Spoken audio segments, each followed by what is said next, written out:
Friends, നമുക്ക് റെഡിയാക്കിയ power supply ഇതിനകത്ത് വയ്ക്കാം. അതിന് മുമ്പായിട്ട് ഒരു ക്ഷമ ചോദിക്കുന്നു. ഇത് പൊളിക്കുന്നതിൻ്റെ വീഡിയോ ഷൂട്ട് ചെയ്യാൻ ഒത്തില്ല.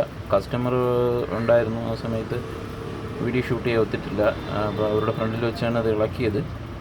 അപ്പോൾ എന്തായാലും തിരിച്ച് അടയ്ക്കുന്ന വീഡിയോ നമുക്ക് കാണാം, അതിൻ്റെ വർക്കിംഗ് നോക്കാം. ഇതാണ് സൗണ്ട് ക്രാഫ്റ്റിൻ്റെ 8 ചാനൽ സൗണ്ട് പ്രോസസ്സർ വിത്ത് 64 ബിറ്റിൻ്റെ ഡിജിറ്റൽ എഫക്റ്റ് പ്രോസസ്സർ എന്ന് പറയുന്ന സൗണ്ട് ക്രാഫ്റ്റിൻ്റെ മിക്സർ. ഇത് 8 ചാനലാണ്. അതിൻ്റെ സ്പെസിഫിക്കേഷൻ നോക്കിയാൽ കാണാൻ കഴിയും. ഓക്കെ, ഇപ്പോൾ ഇളക്കി വെച്ചിരിക്കുന്ന വീഡിയോ ആണ് കണ്ടുകൊണ്ടിരിക്കുന്നത്. ഫുൾ ഇത് ഇളക്കിയാൽ ഇതിനകത്ത് മെയിൻ പവർ സപ്ലൈക്ക് ആക്സസ് ചെയ്യാൻ പറ്റത്തുള്ളൂ.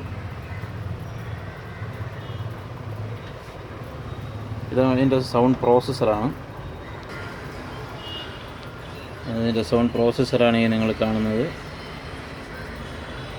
ഓഡിയോ കാർഡ് ഇതാണ് സൗണ്ടിനെ ഫുൾ പ്രോസസ്സ് ചെയ്തെടുക്കുന്നത്.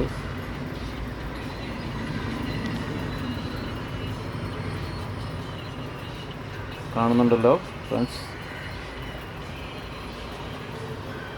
ഈ കാണുന്നതിൻ്റെ പുറകുവശത്തുള്ള ബോഡിയാണ് ഈ കാണുന്നത്.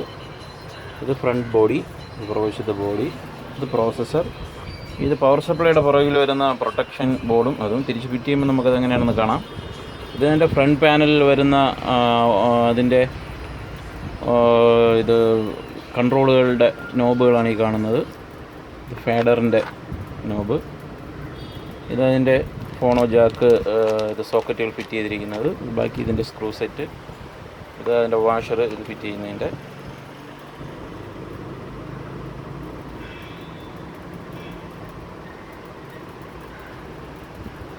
ഇനി നമുക്കതിൻ്റെ മെയിൻ PCB ഒന്ന് കാണാം.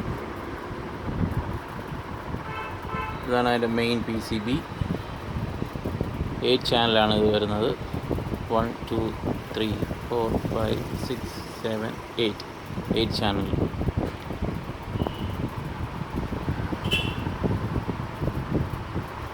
ഫാഡർ, പൊട്ടൻഷ്യൽ മീറ്ററുകൾ.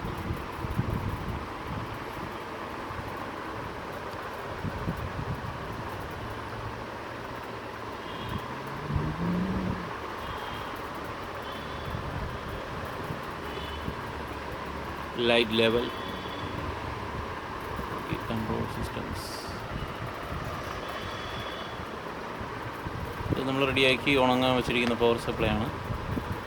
ഗമ്മിട്ടിട്ട് ഏകദേശം ഉണങ്ങിയിട്ടുണ്ടത്. അപ്പോൾ നമുക്കിതിൻ്റെ ഫിറ്റിംഗ് വീഡിയോ ആണ് അടുത്ത് കാണേണ്ടത്. നോക്കാം.